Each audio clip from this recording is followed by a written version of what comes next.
The cloud has had an undeniably transformative effect on the enterprise, and SaaS, of course, is at the heart of cloud growth. Now, the growth of SaaS might be up to non-IT workers. For Tech Republic and ZDNet, I'm Dan Patterson with Ryan Duguid. He is the SVP of Technology Strategy at Nintex. Ryan, thank you very much for your time today. I wonder if we could first define how SaaS has grown historically to this point. Then we'll talk a little bit about why it's up to non-IT employees to help the growth of the cloud and cloud-based applications. Certainly. So, at the end of the day, the massive upswing in SaaS is driven for obvious reasons, right? There's cost savings associated with it, a lack of requirement for as many IT administrators to keep the lights on. But fundamentally, I think it's about speed of delivery of technology to the business. And that's it's always been a problem in the IT sector. And SaaS really makes the promise to solve that problem. So what is it about SaaS that has either reached an apex, or what is it that is now demanding non-IT employees to buy in as well?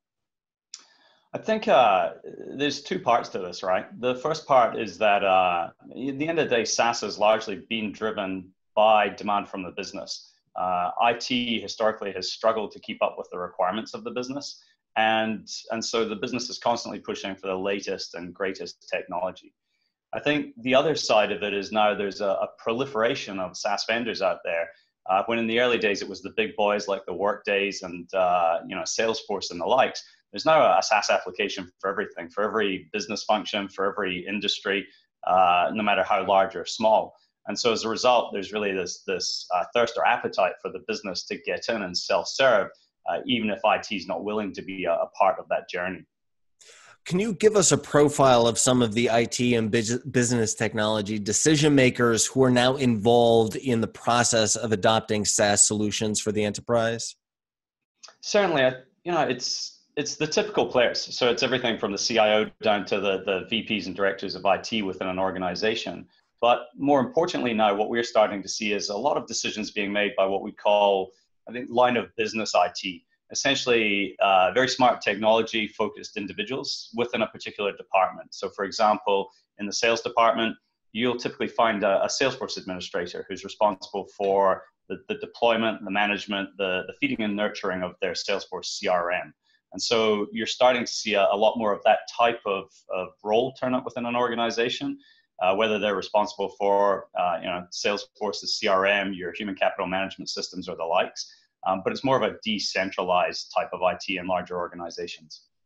Ryan, I wonder if you could leave us with a forecast, perhaps the next 6, 12, 18 months in the growth of not just SaaS, but the cloud, the multi-cloud, and post-GDPR. Post-GDPR.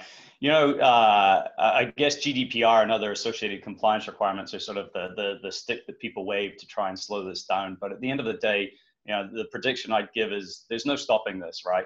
This is how technology is delivered to the business now.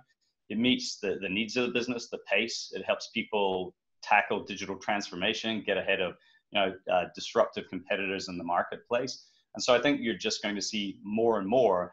And from our perspective here at Nintex, what we're really fascinated by is the concept of IT and the business working together, where IT is empowering the business to get their jobs done with SaaS platforms. But the business is the ones choosing the technology. It's done with the right level of governance and control, but at the same time, it's delivered with the ease and flexibility that helps the average employee get their job done more effectively.